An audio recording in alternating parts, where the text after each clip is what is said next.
Dan tadi sudah saya katakan di awal, yang namanya sifat mutadhadah adalah sifat-sifat huruf yang memiliki lawan.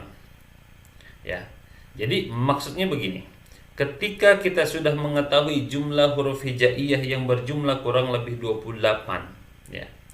Ketika huruf hijaiyah ini sebagiannya ada di sifat hamas, maka huruf-huruf yang tidak masuk ke dalam sifat hamas pasti mereka adalah huruf-huruf yang terdapat di lawan sifat hamas, yaitu jahar. Inilah yang dinamakan sifat mutadhadah, sifat yang memiliki lawan. Total huruf hijaiyah, jika sebagian hurufnya ada di hamas, maka sisa huruf yang selain huruf hamas pasti dia adalah bersifat jahar. Yang kedua, huruf hijaiyah ini ketika sebagian mereka memiliki sifat syiddah, pasti selain daripada huruf-huruf syiddah, mereka adalah huruf-huruf sifat rokhwah, dan seterusnya. Untuk lebih mudahnya, kita akan lanjutkan di slide selanjutnya. Kita perhatikan. Yang pertama ada yang namanya sifat hamas. Hamas pasti lawannya adalah jahar. Apa itu hamas dan jahar? Ya, ini ada definisi singkatnya. Hamas itu adalah berhembusnya nafas ketika kita mengucapkan huruf. Nah, karena lemahnya, ya, tekanan terhadap makhraj daripada huruf-huruf hamas itu sendiri, maka jahar ini adalah kebalikan daripada sifat hamas. Kalau hamas itu nafas itu mengalir, jahar itu nafas itu tertahan. Jadi tidak ada nafas yang mengalir. Untuk mudahnya, maka kita cukup mengetahui huruf-huruf yang terdapat atau yang menjadi bagian daripada sifat hamas itu sendiri. Maka sisanya adalah huruf-huruf yang bersifat jahar. Teman-teman bisa saksikan ada jumlah huruf hijaiyah yang berjumlah 28 di tabel. Kemudian saya beri warna kuning untuk huruf-huruf hamas.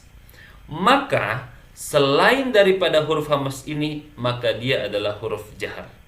Mari kita buktikan bahwasannya hamas itu adalah huruf yang mengeluarkan nafas. Jahar tidak mengeluarkan nafasnya. Mana huruf hamas? Ada pada kumpulan kata fahathahu syakhsun sakat. Coba kita mulai dari fahathahu, ada huruf fa. Ada nafas yang mengalir. Maka fa bersifat hamas dan mustahil dia bersifat jahar. Yang kedua, ha. Ada nafas yang mengalir ketika kita mengucapkan ha, berhembus nafasnya, maka ha huruf yang memiliki sifat hamas. Tha. Coba tha, ada nafas yang mengalir, maka di situ adalah sifat hamas. Kemudian hu, ha, hi, hu, ha besar, ada juga nafas yang mengalir. Sha, ada nafas yang mengalir, maka itu adalah sifat daripada sifat hamas itu sendiri. Namun ketika kita berbicara tentang sifat hamas itu sendiri, sedikit catatan dan tambahan, ya.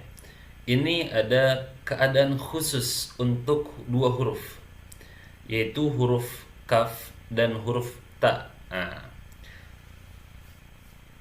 Berdasarkan satu keterangan, ya, dijelaskan bahwasannya sifat hamas daripada dua huruf ini itu hanya bisa muncul ketika huruf tersebut berharokat sukun saja.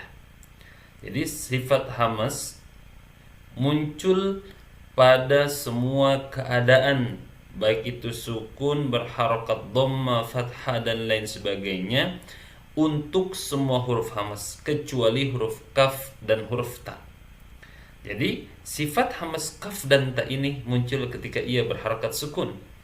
Contohnya ka, ya, ka ini akan berhembus nafasnya ketika dia sukun. Contoh ak, bak, ik. Begitupun ta, at, ada nafas at, ya, bat, bit, tut. Nah, seperti itu. Idza tutla alaihi. Nah, tetapi kataba kataba tidak seperti itu. Karena begitupun kataba nggak seperti itu. Tetapi hamas yang muncul, nafas yang berhembus untuk dua huruf tersebut hanya bisa terjadi ketika berharokat sukun.